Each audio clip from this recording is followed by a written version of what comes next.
কয়েকদিনের বৃষ্টির পর রাজশাহীর বাজারে বেড়েছে সবজির সরবরাহ। এতে কেজিতে ৫ থেকে ৭ টাকা পর্যন্ত কমেছে পটল, ঢেঁড়স, ঝিঙা সহ বেশ কিছু সবজির দাম। এদিকে সমুদ্র উত্তাল থাকায় বরগুনার বাজারে কমেছে মাছের সরবরাহ।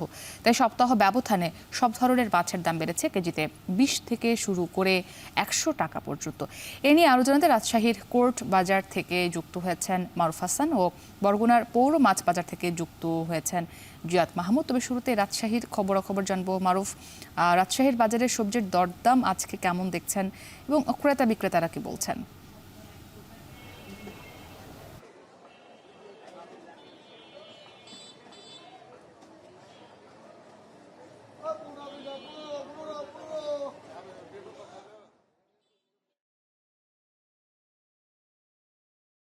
রাজশাহীর যে সবজির বাজার কোর্ট বাজার সেখানে কিন্তু এখন আমরা আছি। এখানে সকাল থেকেই আমরা বাজার ঘুরে দেখতে পেয়েছি নিত্য প্রয়োজনীয় যেসব সবজি রয়েছে সেই সবজির দাম গত সপ্তাহের ব্যবধানে কিন্তু দাম অনেকটাই কমিয়ে গিয়েছে। এবং গত সপ্তাহে আমরা দেখেছি যে এখানে টানা বৃষ্টি চলছিল, সেই বৃষ্টি আজকে নেই বললেই চলে, যার কারণে এখানে ক্রেতা এবং বিক্রেতাদের সমাগম যেমন বেড়েছে, পাশাপাশি সবজির বাজারেও কিন্তু এক ধরনের কম যে বাজারের দাম যে কম সেটি আমরা কিন্তু দেখতে পাচ্ছি।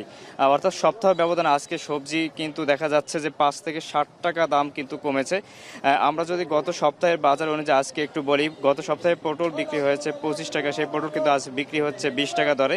ঢেঁড়স বিক্রি হয়েছিল গত সপ্তাহে ২৫ টাকা, আজ বিক্রি হচ্ছে ২০ টাকা দরে। আলু গত সপ্তাহে বিক্রি হয়েছে ২২ টাকা, আজ বিক্রি হচ্ছে ২০ টাকা দরে। বরবটি গত সপ্তাহে ছিল ২০ টাকা, আজ বিক্রি হচ্ছে ২৫ টাকা। ঝিঙ্গা গত সপ্তাহে ছিল ৩০ টাকা, আজ সেই ঝিঙ্গা বিক্রি হচ্ছে ২৫ টাকা দরে। তবে দাম বেড়েছে বেগুনের। বেগুন গত সপ্তাহে ছিল ৪০ টাকা, সেই বেগুন আজকে দাম বৃদ্ধি পেয়েছে ৬০ টাকা দরে বিক্রি হচ্ছে। করলা গত সপ্তাহে ছিল ৩০ টাকা, সেই করলা আজ বিক্রি হচ্ছে ৪০ টাকা দরে। পাশাপাশি আমরা বাজারে আরও জানতে পেরেছি যে এখানে যে কাঁচা মরিচ আছে, সেই কাঁচা মরিচ গত সপ্তাহের তুলনায় আজকে কিন্তু অনেক দাম। এখানে ৩০০ টাকা কেজি দরে কিন্তু বিক্রি হচ্ছে। এখানে যারা ক্রেতা রয়েছে তাদের সঙ্গে আমরা কথা বলে জানতে পেরেছি, তারা বলছেন যে আজকে যে বাজার সবজির, সেই বাজার তুলনামূলকভাবে গত সপ্তাহের তুলনায় অনেক কম আছে এবং আমাদের কেনার সাধ্যের মধ্যেই আছে।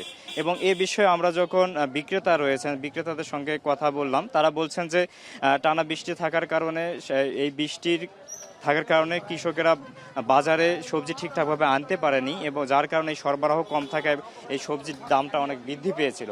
আজকে যেহেতু বৃষ্টি নেই এবং সরবরাহ অনেক বেশি, যার জন্যই কিন্তু এই বাজারের কম পরিলক্ষিত হচ্ছে, এমনটাই কিন্তু যারা বিক্রেতা রয়েছেন তারা বলছেন। তবে সপ্তাহের ব্যবধানের তুলনায় আজকের যে বাজার দর তা স্বাভাবিক বলেই মনে হচ্ছে।